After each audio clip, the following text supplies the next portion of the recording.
अस्सलाम वालेकुम viewers, welcome back to my YouTube channel ETA दवाई कलेक्शन। कैसे हैं आप सब लोग? उम्मीद करती हूँ आप सब लोग ठीक होंगे। व्यूअर्स, आज की वीडियो में हम बात करेंगे हाइड्रोलिन DM सिरप के बारे में।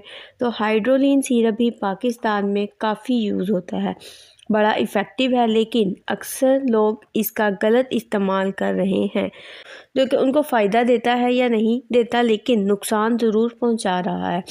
इसके बारे में भी आपको गाइड करूंगी कि इसको किस तरह से इसका गलत इस्तेमाल किया जा रहा है। इसके साइड इफ़ेक्ट्स के बारे में बात करेंगे, बेनिफिट्स के बारे में, तरीका इस्तेमाल के बारे में बताऊंगी, और दूसरा ये किन किन तकलीफ़ में इस्तेमाल किया जा सकता है। सारी डिटेल इंशाल्लाह मैं आपको आज की वीडियो में बताऊंगी। तो व्यूअर, स्टार्ट करते हैं अपनी वीडियो को। तो नाम है इसका हाइड्रोलिन DM सिरप, 120 ml की पैकिंग में अवेलेबल होता है। अगर इसकी प्राइस की बात करें तो 110 रुपये में पाकिस्तानी मार्केट में ये इजीली आपको मिल जाता है। सीरियल फार्मा इसको बना रही है, जो कि बहुत अच्छी फार्मा है, और इसकी तमाम मेडिसिन आपको बहुत ही अच्छे रिज़ल्ट्स के साथ मिलती हैं। अब बात करते हैं इसके कंपोजिशन की। तो डिफेनहाइड्रामाइन और डेक्स्ट्रोमेथोप्रेन, ये दोनों को इसमें कॉम्बो में यूज़ किया गया है। तो सबसे पहले बात करते हैं डिफेनहाइड्रामाइन की। तो डिफेनहाइड्रामाइन इसमें बेसिकली एंटी एलर्जिक और एंटी हिस्टामाइन दवाई है। इसका काम होता है नज़ला ज़ुकाम, आँखों से पानी आना, छींकें आना, या गले में कोई एलर्जिक वगैरह है तो उसमें इसको इस्तेमाल किया जाता है। यानी कि कॉमन कोल्ड की जो अलामात होती हैं नज़ला ज़ुकाम की, उसमें यूज़ किया जाता है।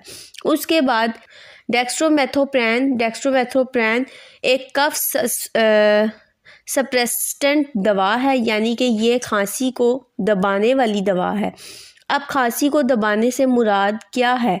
ये आपके दिमाग पर एक्ट करता है और जो आपकी खांसी का कुदरती अमल है उसको रोकता है। अब बात करते हैं इसका इस्तेमाल किन तकालीफ में किया जाता है, इसके फ़ायदे क्या हैं। इसको सिर्फ एक मर्ज़ जिसको हम ड्राई कफ या खुश्क खांसी बोलते हैं उसमें यूज़ किया जाता है।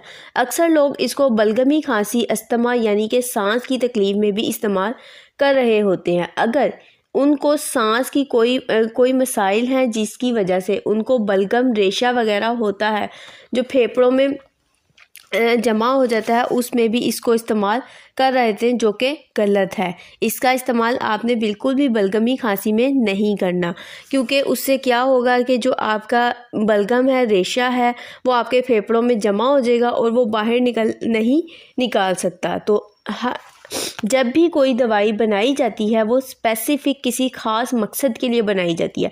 हाइड्रोलिन DM सिरप को खुश्क खांसी के लिए बनाया गया है, और हाइड्रोलिन जो सिंपल है उसको बलगमी खांसी के लिए बनाया गया है। हर खांसी में एक ही सिरप काम नहीं करता है, डिफरेंट खांसी के लिए डिफरेंट सिरप बनाए गए हैं। उम्मीद है आपको मेरी बात समझ आ गई होगी। बात की जाए अगर इसके साइड इफ़ेक्ट्स की, तो इसमें मुंह का खुश्क होना, सर का भारी होना, चक्कर आना, गनूदगी होना। तो आप लोग कोशिश करिएगा कि इस सिरप को पी के ड्राइविंग मत करें। उम्मीद करती हूँ आपको मेरी आज की वीडियो पसंद आई होगी। अगर आपको मेरी ये वीडियो पसंद आई तो मेरी वीडियो को लाइक करें, शेयर करें, मेरे चैनल को सब्सक्राइब करें और बेल आइकन को ज़रूर प्रेस कर लें, ताकि आने वाली हर न्यू इन्फॉर्मेटिव वीडियो का नोटिफिकेशन आप तक पहुँचता रहे। नेक्स्ट वीडियो तक के लिए मुझे इजाज़त दीजिए। अल्लाह हाफिज़।